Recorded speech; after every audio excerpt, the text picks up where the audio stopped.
अस्सलाम वालेकुम नाज़रीन, इस वक्त हम इस्लामाबाद लिटरेरी फेस्टिवल से आ रहे हैं। डॉक्टर साहिबा मेरे साथ मौजूद हैं और डॉक्टर साहिबा एक चीज़ जो मैंने नोट की, चलती रहे हम चलते चलते बात करते हैं जैसा भी है। एक चीज़ मैंने नोट की कि उर्दू का बड़ा कम और फिर जो इलाकाई ज़ुबानें हैं उनके बारे में बड़ी कम गुफ्तगू और बड़ा कम लिटरेचर हमें देखने को मिला। क्या कहेंगी इसके बारे में? हाँ, हालांकि इसकी जो थीम थी उसमें तो शामिल था कि पाकिस्तानी अदब के हवाले से बात की। चलो उर्दू पे तो फिर भी सेशन था एक, मैंने पश्तो में भी उसमें इस तरह से देखा है, लेकिन जिस तरह की नुमाइंदगी होनी चाहिए थी वो नुमाइंदगी तो बहुत कम ही। लेकिन ओवरऑल मुझे लगता है कि हम लोग आदी हो चुके हैं किसी भी उस पर तनकीद करने के और नेगेटिविटी में मनफी जाने के। मैं समझती हूँ कि जर्नली अगर देखा जाए लार्जर एस्पेक्ट में तो ये बहुत अच्छा इवेंट था। 2-3 दिन आखिर इस्लामाबादियों को चलो एक मौका मिला है, वो घरों से बाहर निकले हैं, बच्चों को लेके बाहर आए हैं। जिस तरह का इस वक्त माशरे में एक घुटन सी है, समाज में जो इस वक्त हम देखते हैं ना हमवारी है, उसके लिए तो कहीं बैठ के लोगों ने एक दूसरे से बातचीत की है, गुफ्तगू की है, मुकालमा हुआ है। ये एक सेहतमंदाना एक्टिविटी है। लेकिन ये चीज़ें तो खैर चलती रहेंगी।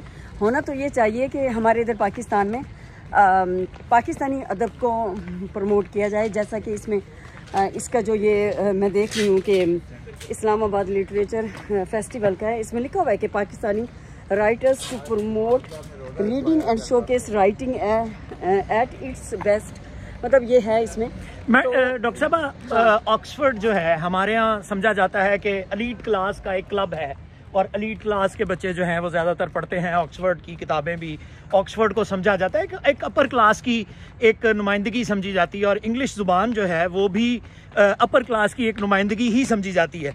इसके बारे में अब ये क्या पूरे इस्लामाबाद के पास कोई पाकिस्तानी या कोई लोकल हमारा कोई 10th जो है वो था लिटरेरी फेस्टिवल, तो क्या हमारे पास कोई अपना कुछ नहीं है? देखें, हमारी तो खुद की तारीख देखें, हमारा कल्चर देखें, वो बिल्कुल इस हद तक रिच है और इतना भरा पड़ा है कि जिसकी कोई इंतहा नहीं है। तो ये कहना कि हमारे पास कुछ नहीं है, ऐसा नहीं है। और हम अगर अंग्रेज़ी की बात करें, देखिए इंटरनेशनली कनेक्टेड करने के लिए और हमें आगे जाने के लिए अंग्रेज़ी मोस्ट इम्पॉर्टेंट, अंग्रेज़ी बहुत ज़रूरी है, उसकी भी तालीम होनी चाहिए। लेकिन बेसिक चीज़ जो बुनियादी चीज़ है कि वो हमें अपने अदब से, अपनी ज़ुबान से, अपनी सकाफ़त से, अपनी धरती से, अपनी समाज से कनेक्टिविटी की प्राइमरी तौर पर अगर देखा जाए तो ये ज़्यादा ज़रूरत हमें इसकी है। तो ये यकीनन इनको चाहिए कि अंग्रेज़ी की हम बात करें तो 1% हैं जो हमारे इधर अंग्रेज़ी लिखते पढ़ते हैं, जो कि हमने मीडिया के उसमें देखा कि मीडिया के अंग्रेज़ी के चैनल चले या अखबारें चली तो उसमें से ज़्यादातर 1% क्लास है। लेकिन वो 1% भी बहुत ज़्यादा इम्पॉर्टेंट है।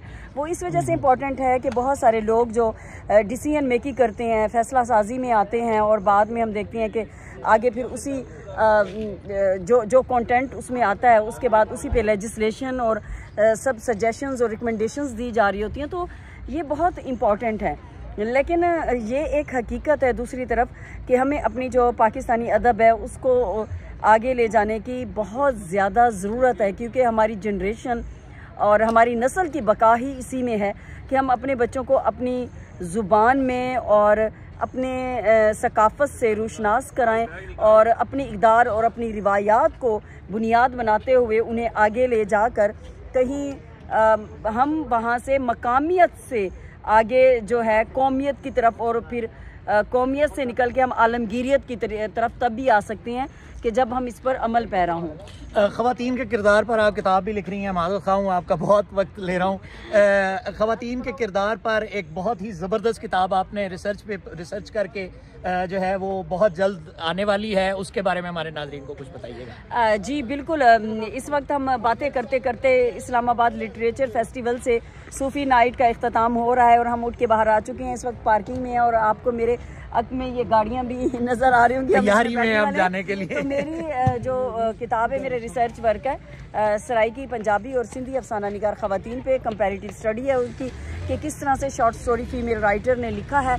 और उसमें मैंने बलोची और पश्तो अफसाना निगार ख़वातीन को जो शॉर्ट स्टोरी राइटर हैं उनके भी जो मौज़ूआत हैं उनको भी शामिल किया है। यकीनन ये आने वाले वक्तों में एक बहुत अच्छी किताब होगी। और ख़ास तौर पर अभी आप जो पाकिस्तानी अदब की बात कर रहे थे, उस तनाजुर में ये किताब एक अहम इजाफा होगा। और मैं ये समझती हूँ कि हमारे आने वाली नस्लों को, ख़वातीन को ख़ास तौर पर इस किताब को ज़रूर पढ़ना चाहिए। बल्कि मेरी ये कोशिश होगी कि अगर ये किताब कहीं हमारे सिलेबस में और इस तरह से शामिल हो सके तो ये भी एक अच्छा आंसर होगा, क्योंकि इसमें बहुत सारे ऐसे मौज़ूआत का अहाता किया गया है जिसमें हमारी उन बच्चियों को, उन ख़वातीन को, और चाहे वो उम्र के जिस हिस्से में भी आगे बढ़ जाएं, उन्हें बहुत सारे ऐसे चैलेंजेस का और मसाइल का सामना रहता है। मैं ये समझती हूँ कि अगर आप उनको पहले ही पढ़ लेते हैं और जान लेते हैं तो आप अपनी तरफ से ज़रूर इतनी समझ बूझ रखते हैं कि मसाइल और चैलेंजेस जो दरपेश आने वाले होते हैं उनसे आप किस तरह से लड़ सकते हैं या किस तरह से उनको हल कर सकते हैं। तो मैं ये समझती हूँ। नाम क्या है किताब का, आपने डिसाइड कर लिया है? ये तो एक देखिए, ये तो एक नहीं, ये चले मैं नहीं पूछता। सस्पेंस है, कर्टन रेजर आपने दे दिया है, जल्दी आ जाएगी तो फिर हम बताएंगे कि किस मौजूद पे। थैंक यू डॉक्टर साहिबा, thank you very much. Thank you so much. नाज़रीन, आपने सुना डॉक्टर साहिबा की गुफ्तगू। डॉक्टर सादिया कमाल साहिबा बहुत मारूफ सहाफ़ी हैं इस्लामाबाद में और इस वक्त सदर हैं PFUJ की भी, और उसके अलावा जो है वो बहुत सीनियर जर्नलिस्ट हैं, APP के साथ वाबस्ता हैं। अर्ज़ एक ही है मेरी कि लिटरेरी फेस्टिवल, लिटरेचर जो है वो हमें फ़ख्र करना पड़ेगा अपनी ज़ुबान पर, अपनी इलाकाई ज़ुबानों पर, और अपने जो अपना काम है उसको सामने रखना पड़ेगा। अभी कुछ गुफ्तगू हमारे एक दोस्त हैं, गुजर साहब रिपोर्टर हैं, कल हामिद मीर साहब ने एक गुफ्तगू की है, वो सुनिए। इमरान खान से मुतालिक जो गुफ्तगू है वो यहाँ पर आपको सुनवाते हैं और इसके बाद फिर जो है वो क्लोज करते हैं। क्या मीर साहब रुक गए? मैडम, हुआ ये कि है तो ये इस्लामाबाद लिटरेचर फेस्टिवल था और यहाँ पे मैंने देखा कि वहाँ पे ये जो स्पॉन्सर्ड इवेंट, वो भी 2 अदारे हैं, एक फौजी फर्टिलाइज़र है और एक फौजी सीमेंट है। और वो जो हाल था जहाँ पे ये इवेंट हो रहा था वो भी फौजी फर्टिलाइज़र और फौजी सीमेंट की तरफ से स्पॉन्सर्ड था। तो बस ये फौजी सीमेंट वालों का ट्रक भी आ रहा है, ऐसा ना हो कि हमें नीचे दे दे, थोड़ा सा आगे आ जाए। तो वो इवेंट स्पॉन्सर्ड भी, बल्कि वो हाल जो था, मुख्तलिफ हाल जो है वो मुख्तलिफ अपनी तरफ से स्पॉन्सर्ड है। तो मैंने कहा शायद यहाँ पे इमरान खान का नाम ना लिया जाए, लेकिन जब मुजाहिद ब्रेवी साहब ने छेड़ा अहमद मीर साहब को, उन्होंने फिर कैदी नंबर 804 पे पूरा सेशन ही कैदी नंबर 804 पे हुआ। तकरीबन आधे घंटे की ये तकरीब थी, आधे घंटे से तकरीबन 25 मिनट जो है वो फिर इमरान खान के इर्द गिर्द ये घूमता रहा। बाकी वीडियो ट्विटर पे और यूट्यूब पे और आगे पीछे वायरल है, जिसमें उन्होंने बताया कि जी कैसे इमरान खान का नाम लेने पर किस तरह पाबंदी लगाई गई है, कोई कैमरा का नोटिफिकेशन नहीं है। लेकिन साथ मेरे ख्याल से एक और फीमेल जर्नलिस्ट बैठी थी, उन्होंने कहा जी बेशक नोटिफिकेशन नहीं है लेकिन व्हाट्सएप मैसेज तो आते हैं कि किस इमरान खान का नाम चलाना या नहीं। फिर उन्होंने उसका भी जिक्र किया जो इमरान खान ने, जो अहमद मीर साहब ने जियो पे ट्रंप की ट्रांसमिशन पे इलेक्शन, अमेरिकन इलेक्शन वाले दिन ट्रांसमिशन में जब इमरान खान का एक शॉट चलाना चाहा तो वहाँ पे इमरान खान की तस्वीर तो नहीं चली लेकिन ऑडियो चल गई। तो उस पर भी अहमद मीर साहब ने बताया कि कैसे पाबंदियाँ लगती हैं। तो यानी कि उनका इशारा उस तरफ था कि वो भी बाकायदा ऑडियो जो मैसेज था ट्रंप का वो भी रुकवाया गया। जी रुकवाया गया। उन्होंने बताया उस वीडियो में कि जी मैंने चलाना चाहा लेकिन कहा जी ये नहीं चल सकता। तो फिर मैंने कहा चलें इसकी ऑडियो चला दो। उन्होंने कहा हालांकि ये चल जाती तो वो इमरान खान के अगेंस्ट ही थी वीडियो, लेकिन वो भी नहीं चलने दी गई। तो गुजर ये बताएं मुझे कि जो सेशन का मौजू था उस पर कितनी हद तक बात हुई है? मीडिया एथिक्स और कैपिटल टॉक सीजन 2 की बात हो रही थी, तो इन पे बातें क्या हुई हैं? कोई मिस इन्फॉर्मेशन और इसकी बात सवाल जवाब में थोड़ा सा सेशन हुआ था, तो वो भी तकरीबन इसी गिर्द गिर्द ही घूम रहा था कि जो पाबंदियाँ लगती हैं, सख्तियाँ लगती हैं। अरशद शरीफ का जिक्र हुआ, फिर उसमें यह भी सवाल हुआ कि सहाफ़ियों के बोलने पे पाबंदी है। तो अहमद मीर साहब ने कहा कि अगर सहाफ़ियों के बोलने पे, इलेक्ट्रॉनिक मीडिया पे, बल्कि सॉरी उन्होंने किसी ने कहा कि जी सहाफ़ियों को तनख्वाहें नहीं मिलती अखबार और इलेक्ट्रॉनिक मीडिया के। तो अहमद मीर साहब ने कहा अगर तनख्वाहें नहीं मिलती तो आप यूट्यूब पे अपना व्लॉग शुरू कर दें, अगर आप में टैलेंट है, आपके पास खबर है तो लोग आपको सुनेंगे। तो मुझे वहाँ पे वो बात याद आ गई, वो जो किसी किले के बाहर लोग एहतजाज कर रहे थे, उसने कहा जी ये बच्चे क्यों रो रहे हैं, लोग एहतजाज क्यों कर रहे हैं? तो उसके बाप ने कहा जी ये कहते हैं हमारे पास रोटी नहीं है। तो उसने कहा केक खा ले, रोटी नहीं है। तो ये भी मुझे इसी तरह की बात लगी कि अगर तनख्वाहें नहीं मिल रही तो भाई आप तनख्वाहें, ज़ाहिर है वो बेचारे जो पुराने साफ़ी हैं उनको तो सोशल मीडिया का नहीं पता कि कैसे चलाना है। बहुत से लोग हैं, हमने देखा इमरान खान के दौर में, इमरान खान पे बहरहाल अहमद मीर साहब ने तनकीद की कि इमरान खान के दौर में कैसे फवाद चौधरी साहब ने कहा कि आप मॉडल चेंज करें अपना, आप इसको एंटरटेनमेंट की तरफ ले गए सारे मीडिया को। तो कितने लोग बेरोजगार हुए, आप भी एहतजाज करती रही, लोग पकौड़े बेचते रहे पार्लियामेंट के सामने।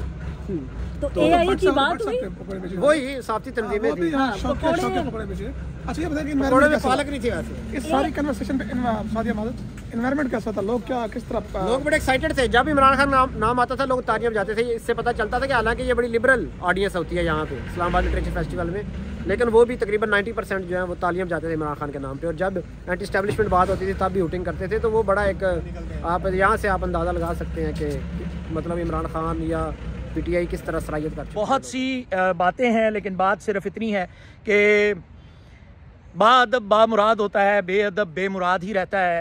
अल्लाह करे कि हम वतन अजीज़ में बाअदब होना सीख सकें और अदब का जो हक है वो हम अदा करते रहें, अदा कर सकें। मसूद चौधरी को इजाज़त दीजिए। अस्सलाम वालेकुम रहमतुल्लाहि व बरकातहू।